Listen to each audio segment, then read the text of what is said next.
Hello NEET aspiring students, today's topic is pemphigus. अभी हम skin lesions cover कर रहे हैं, तो लाइकन प्लैनस हम कवर कर चुके हैं और अब हम पेम्फिगस पढ़ेंगे। ओके, पेम्फिगस का मीन्स क्या होता है? ब्लिस्टर्स। पेम्फिक्स जो वर्ड है इसका मतलब होता है ब्लिस्टर्स। ओके, तो it is an auto immune disease. ठीक है, ऑटो इम्यून में टारगेट किसको करते हैं? डेस्मोसोम्स को टारगेट करेंगे। डेस्मोसोम्स क्या होते हैं? डेस्मोसोम्स हमारा दो सेल्स को इंटरकनेक्ट करते हैं। ओके, एंड इम्यून कंपोनेंट कौन सा होगा? IgG and IgG. Okay, IgG हमारा ह्यूमरल मीडिएटेड, ये हमारा इम्यून कंपोनेंट होगा। अब डेस्मोसोम्स में हमारी जो ये है डेस्मोसोम्स सुप्रा बेसल लेयर में और बेसल लेयर दोनों में मिलेंगे। ओके, जैसे ये सपोज ये हमारी बेसल लेयर है, यहाँ पर भी हमारे डेस्मोसोम्स होंगे, और ये हमारी सुप्रा बेसल लेयर है, यहाँ पर भी हमारे डेस्मोसोम्स होते हैं। ठीक है, तो ये जो पेम्फिगस में जो इफेक्ट होते हैं वो सुपरा बेसल लेयर के ही डेस्मोसोम्स इफेक्ट होते हैं। बेसल लेयर के डेस्मोसोम्स इफेक्ट नहीं होते हैं। ठीक है, डेस्मोसोम्स में दो प्रोटीन होते हैं, डेस्मोग्लीन और डेस्मोकॉलिन। ठीक है, जो बाइंड करके रखते हैं। डेस्मोग्लीन में टाइप 1 एंड टाइप 3 आता है। अब जो टाइप 1 डेस्मोग्लीन है वो स्किन को इफेक्ट करता है, टारगेट करता है स्किन को। ओके, एंड जो टाइप 3 है वो ऑरल कैविटी को टारगेट करता है। ओके, नाउ देखो ये सुप्रा बेसल लेयर है, this is supra basal layer and this is basal layer. ठीक है, तो desmosomes in supra basal layer, this is important, supra basal layer के ही डिस्ट्रॉय होते हैं। ठीक है, बेसल सेल्स के desmosomes, basal cell desmosomes are unaffected. Okay, basal cell desmosomes are unaffected। अब देखो डिस्ट्रॉय कैसे होंगे? डेस्मोसोम ने दो हमारे सेल्स को पकड़ के रखा हुआ है, अटैच किया हुआ है। ठीक है, अब ये डिस्ट्रॉय हो गए डेस्मोसोम्स, तो ये दो अलग अलग बन गए। ठीक है, ये अटैच नहीं है, लूज राउंडेड सेल्स जैसे दिखाई देंगे, और इन सेल्स को हम बोलते हैं Tzanck cells. This is important for MCQ purpose, Tzanck cells. Only, वापस में मैं रिपीट करूंगी, only in supra basal layer, only in supra basal layer. Okay, अब सिर्फ सुप्रा बेसल लेयर में ये दिखाई देंगे, बेसल लेयर इफेक्ट नहीं होती है, ये ध्यान रखना है। Acantholysis, loss of cell to cell attachment. ठीक है, अब ये हमने देख लिया, cell to cell attachment loss हो गए, तो हम इसको बोलेंगे अकेंथोलाइसिस हो गया। ओके, इसकी वजह से क्या होता है? अगर अकेंथोलाइसिस नहीं हो रहा है, नो अकेंथोलाइसिस मींस नो जैंक सेल्स।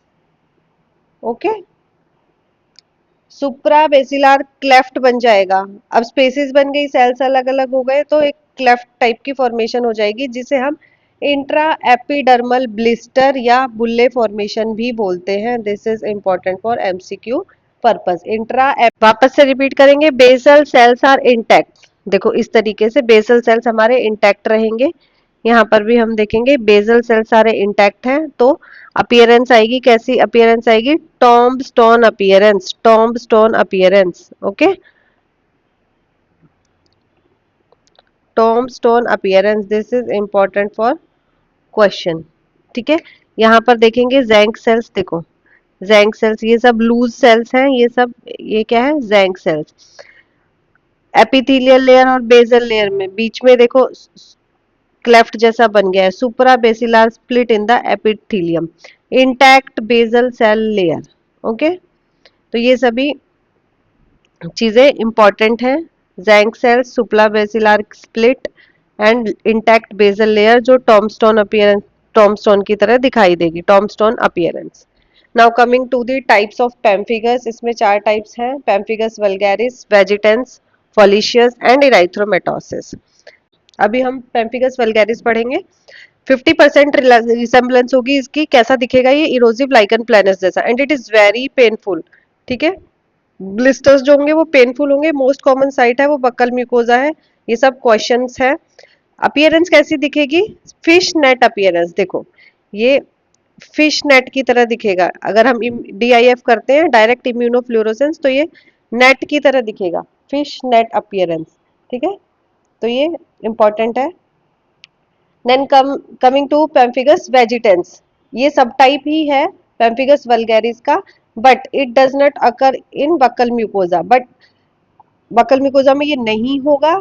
कहाँ होगा? टंग में होगा। और टंग में कैसी अपीयरेंस देगा? क्रिब्री फॉर्म टंग। ठीक है, क्रिब्री फॉर्म मतलब डिप्रेशन, एलिवेशन, कहीं कहीं पे एलिवेशन है, कहीं पे डिप्रेशन है। ठीक है, तो ये होगी क्रिब्री फॉर्म टंग। अब वेजिटेंस और वल्गैरिस दोनों ही क्या है, इनमें दोनों में ऑरल मैनिफेस्टेशंस दिखाई देती है, ऑरल मैनिफेस्टेशंस होती है। फॉलिशियस और इराइथ्रोमेटस में नो ऑरल मैनिफेस्टेशंस। ठीक है, इसमें ऑरल कैविटी में कोई हमें कुछ नहीं दिखाई देगा। फॉलिशियस क्या है? ड्रग इंड्यूस्ड होता है ज्यादातर पेनिसिलामिन और या फोगोसेल्विगम से। ठीक है, तो ये सिर्फ इतना याद रखना है, ड्रग इंड्यूस होता है। इराइथ्रोमेटोसिस में इसका इसे हम स्नियर उशर सिंड्रोम भी बोलते हैं। ये क्वेश्चन है, ये इंपॉर्टेंट है, स्नियर उशर सिंड्रोम। ये ऑटो इम्यून होगा। ओके, तो इसमें कोई ऑरल मैनिफेस्टेशंस नहीं होती है फॉलिशियस और इराइथ्रोमेटोसिस में। वेजिटेंस और वल्गैरिस में ऑरल मैनिफेस्टेशंस होती हैं। नाउ अब कमिंग टू दी हमारा कंफर्मेशन, हम कंफर्म कैसे करेंगे? कंफर्मेटरी टेस्ट क्या है? Direct immunofluorescence. क्या डिपॉजिट होगा? आईजीजी एंड सी3। क्या दिखता है हमें? This is question.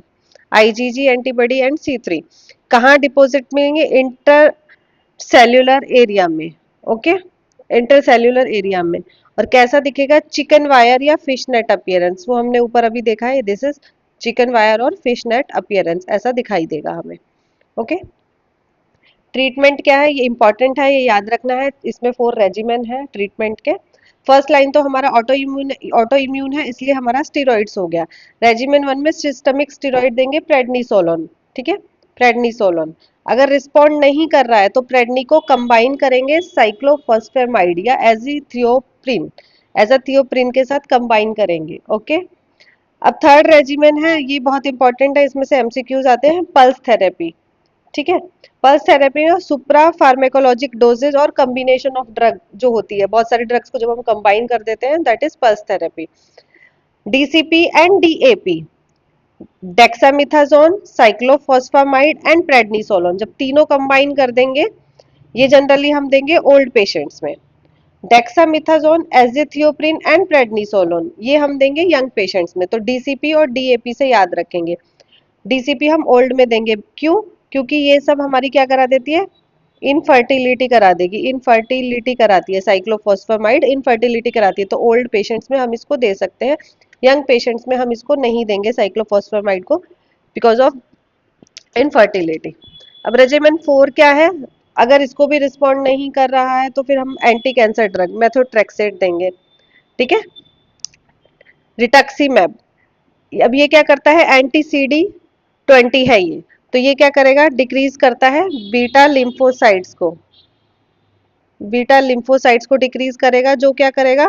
डिक्रीज करेगा प्लाज्मा सेल्स को। और फिर क्या होगा? डिक्रीज हो जाएगा आईजीजी बॉडी में। और नो आईजीजी मतलब no destruction. Okay, now this is very important to remember for pemphigus. Nikolsky sign is positive in pemphigus. Nikolsky sign होता क्या है? Nikolsky sign में दो होंगे हमारे, एक डायरेक्ट एंड इनडायरेक्ट। ठीक है, डायरेक्ट नाइकोल्सकी साइन क्या होता है? पीलिंग, पीलिंग ऑफ और लॉस ऑफ एपिथीलियम। ठीक है, पीलिंग ऑफ और loss of epithelium in the adjacent area of lesion. Lesion के आसपास के एरिया में एपिथेलियम लॉस हो जाएगा, ये हमारा डायरेक्ट निकोल्सकी साइन है। इनडायरेक्ट में क्या है? नए ब्लिस्टर अपीयर हो जाएंगे in the area adjacent to lesion. Okay, इसमें क्या है? New blister in the area adjacent to legion.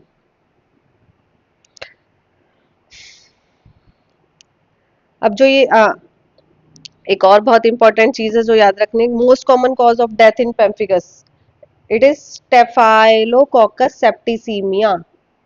ठीक है। अब निकोल्सकी साइन है, बहुत सारे चीजों में पॉजिटिव होता है पेम्फिगस के अलावा, तो ये एक लिस्ट है। ओके, इस लिस्ट का मैं शॉर्ट्स भी अपलोड कर दूंगी, बट अभी यहाँ से हम देखेंगे हर टाइप के पेम्फिगस में मिलेगा, पेम्फिगॉइड में मिलेगा। ओके, एपिडर्मोलाइसिस बुल्लोसा में, टॉक्सिक एपिडर्मल नेक्रोलाइसिस में।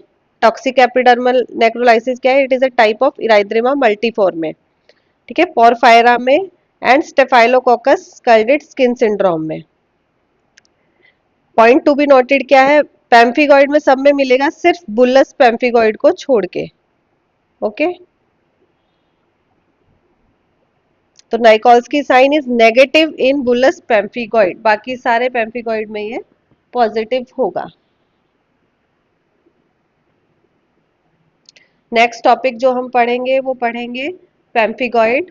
ओके, तो गाइज कमेंट कीजिए अगर आपको कोई भी नया टॉपिक कुछ और कवर करना है या कुछ और आपको डाउट है, please comment me in the comment section and subscribe my channel for more